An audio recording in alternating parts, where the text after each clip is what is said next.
So, আজিৰ ভিডিঅ'টিত আছে class 9ৰ বহুপদ চেপ্টাৰৰ exercise 2.3 অনুশীলনী 2.3 কোৱেশ্চন নম্বৰ 1 আছে আমাৰ আগত সো ইয়াতে কি কৈছে x³ + 3x² + 3x + 1 ক তলৰ বহুপদেৰে হৰণ কৰিলে পোৱা ভাগশেষ নিৰ্ণয় কৰা সো ইয়াত বহুপদ দিয়া আছে x + 1 এটা x - half এটা আৰু x দিয়া আছে সো এইকেইটা দি যদি আমি এটোক হৰণ কৰিলে ভাগশেষটো কি হ'ব এটো ওলাব দিছে সো আমি এনসাৰটো কৰো ফাৰ্স্ট আমি আজি এটা কৰিম ইয়াৰ পৰা x + 1 টো সো সলিউশন এক নম্বৰটো কি আছে x + 1 ফাৰ্স্টতে আমি কি কৰিম x ৰ ভ্যালুটো ওলাই লম সো এটো x + 1 = কি হ'ব x + 1 = 0 বুলি ধৰিম সো এতিয়া আমাৰ x ৰ ভ্যালুটো ওলাই যাব সো x = এটো -1 হৈ আছে ইকুৱেলৰ এইফালে ললে কি হ'ব +1 হৈ আছে আৰু ইকুৱেলৰ এইফালে আনিলে -1 সো এতিয়া আমি x ৰ ভ্যালু কিমান পালো -1 এই -1 টো এইটো সমীকৰণত বহুৱাই দিম সো এইটো সমীকৰণত যদি বহুৱাই দি 0 ওলায় সো এইটোৱে ভাগশেষ সো বহুৱাই দি চাম আমি ভাগশেষ কিমান ওলায় সো কি আছিল সমীকৰণটো আছিল x³ +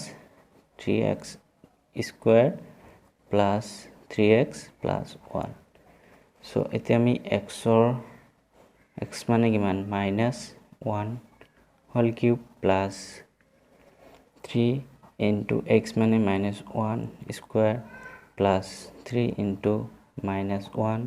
plus 1 so এতিয়া 1 cube মানে কিমান -1 into -1 into -1 so minus দুটা কাটিলো আৰু এটা মাইনাস থাকি গল so 1 into 1 1 আৰু into -1 so কি হল এটো -1 তাৰ পিছত প্লাস 3 into -1 -1 স্কয়াৰ কৰিলে 1 3 into 1 3 তাৰ পিছত প্লাস আকৌ 3 into -1 -1 -3 তাৰ পিছত +1 so -1 + 3 to plus আৰু minus এ -3 plus 1 so এতিয়া আমাৰ ইয়াতে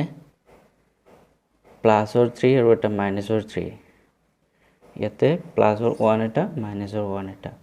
so সব মিলি কি হ'ব 0 হৈ যাব so equal to